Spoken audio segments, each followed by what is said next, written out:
Hey guys, it has been now 1 year ownership of my KTM 890 Adventure R 2023. What do I think about this guy right here? Well, couple of things. First, I have not put a lot of miles on the car, on the bike. Uh, I mean, I would say I use it, but I've not put an exaggerated amount of miles. I am roughly, currently I think I am at 5,000 miles, probably 50 to 100 miles. Uh, what what's my opinion about this bike? I want to be very, very honest with you. I love riding this bike. I love it. I'm not a big fan of bikes like the Africa Twins that are very low to the ground, where I like when I have a tall bike, a bike that is uh, imponent but still very agile. And the best part of this bike, in my opinion, after riding it again for 1 year and riding both to go to work but also in the mountains when I go on trails, I love having the two different gas tank that allows to lower the center of gravity, which makes this bike very agile, which is a great plus. Also, I love the way it looks. It's really I don't know, it gives me the idea of the adventure. It's pretty. It's really pretty. And we cannot forget about the engine. In my opinion, KTM provides among the best bikes when it comes to off-road riding. In my opinion, there are not many competitors. There is no Ducati Multistrada, there is not a BMW GS. KTM 890 or 1290, when you bring them off-road, in my opinion, they are really the best for that kind of use. I love the riding modes. You can select rain mode. You can select, maybe I can show you here. I think it's gonna be easier. Okay. On the riding mode side, you can go in rain, street, rally, and off-road. If you go in rally, you can adjust the number one there tells you the drift angle that you want. One, that means it's a beast. The higher the number, the lower the drift angle that the bike will allow you. So at a certain point, based on the angle you select, it will cut the power and allows you to modulate the drift angle. I love it. You have a very like sportive bike, very powerful bike, very agile bike. Keep in mind that when you put it in rain mode, you have the ABS, front and rear, which is, in my opinion, is a great deal. You also have the traction control, which is again really good deal. Also, you can adjust the suspension. I don't know why my phone is not cooperating today. You can adjust the preload, yeah, in the rear, and in the front right here, you can adjust the compression and the preload as well. I love the fact that when I put in rain, it's very smooth. Not as smooth as a 2 cylinders can be, but it's smooth. And then when I put it in straight mode, I feel a significant amount of additional power. When I put it,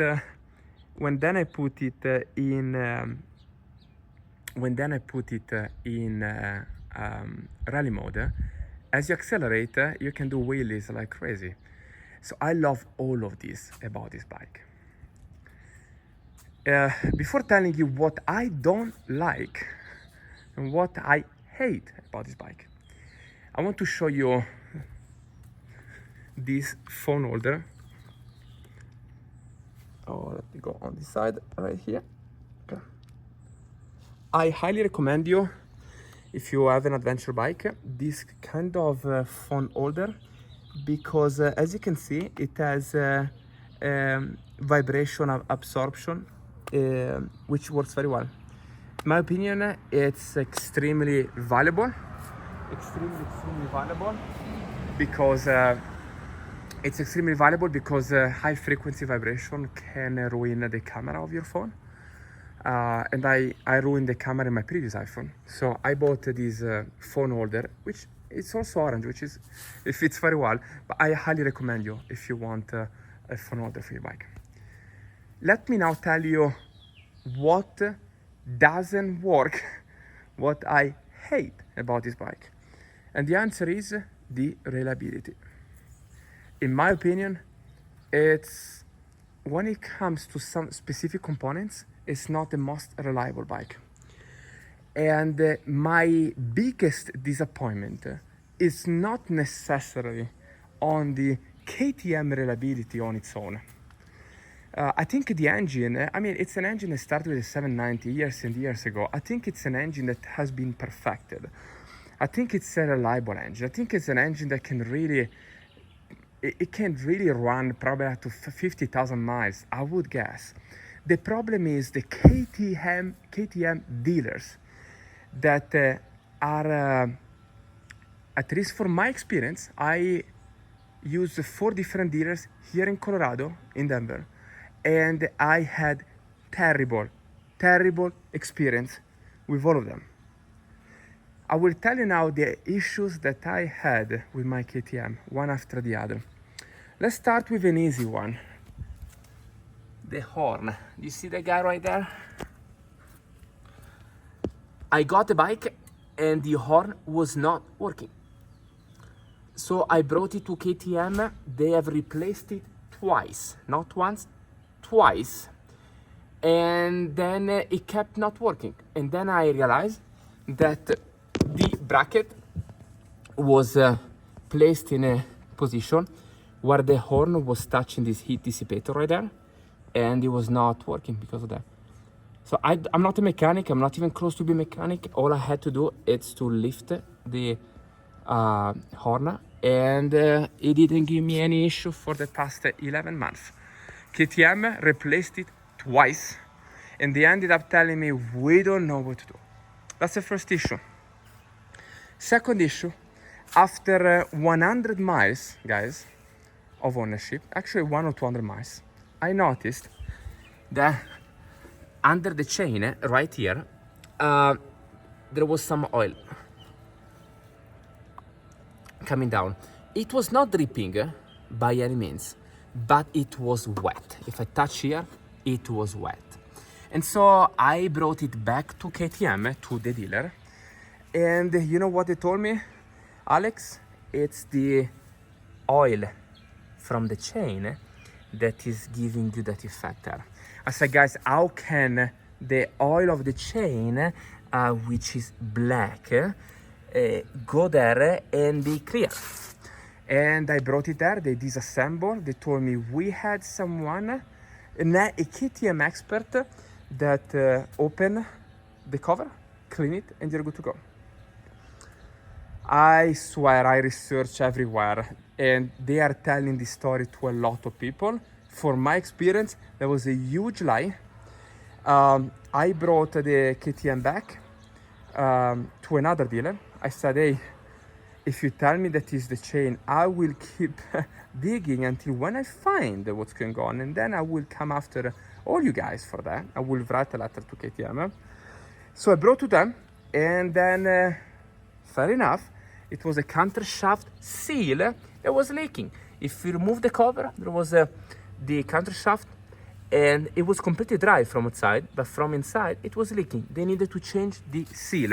2 dealers told me it's absolutely fine. There are no problem whatsoever. And then when I brought to this other dealer with a big premise, if you tell me it's the chain, I might come after you. They told me, oh, it's clear that is a counter shaft seal that is not working properly. And so they replaced it, and since they replaced it, it has been probably 200 miles, 300 miles, that is completely dry. So we fixed it, right? Very good. And this other dealer told me that whoever assembled it wrong.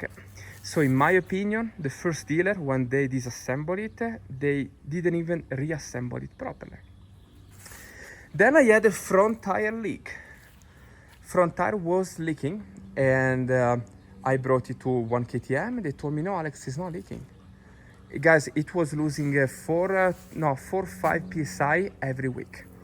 They told me, no, it's not leaking, it's all good.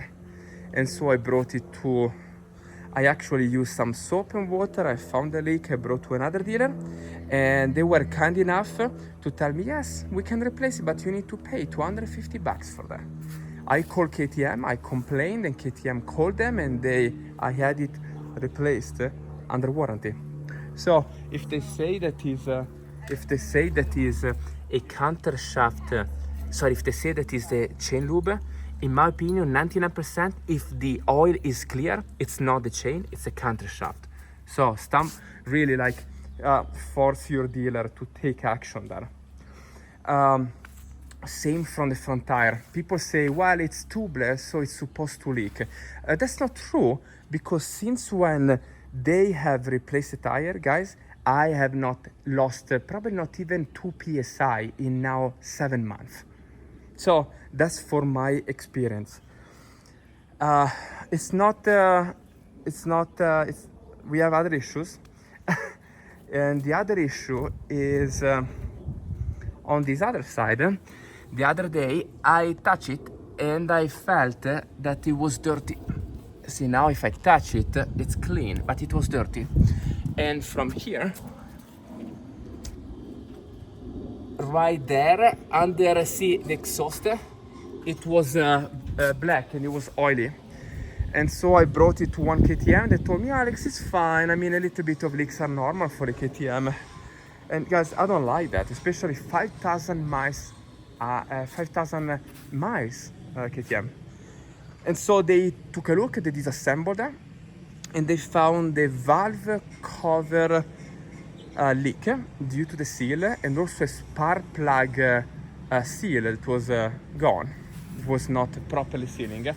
And so they replaced both of them. That day they replaced valve cover, spark plug seal, counter shaft seal.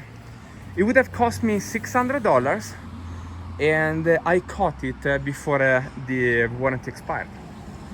So those are the issues. Now, question is are those issues impairing like the reliability of KTM? No, I don't think they could have created an issue when it comes to leaving me in the middle of the mountains. I don't think I've had any issue. I only needed to keep monitoring the oil. They were not big leaks. That needs to be clear. They were not dripping. I've never seen any oil on the floor. But they were there and I saw them. So they fixed it, they addressed it. So I don't think the engine would leave me in the middle of nowhere, finger crossed. It's more about the incompetency of this KTM technician. They don't have any clue on what needs to be done.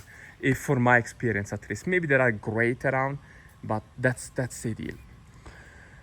So I told you the pros, I told you the cons, I told you what I hate. Overall, I love this bike. Now, one thing I'm considering is to change the exhaust, to put an Aero exhaust and to decat it. The question that I have, and maybe you guys have some answers for me. If you decat and you change the exhaust, do you need to remap the engine? That's my only concern. I don't want to remove the cat, change exhaust, and then ended up messing the engine because now it's running too lean. I don't know if you guys have any ideas, but that's pretty much it. So if you're considering KTM, great bike. I bought a 2 years warranty extension just to be safe. I love this bike. It's very pretty. But those are the issues that I've been having. Also, rear tire. I'm almost done with it. As you can see, there is still a little bit, just a little bit.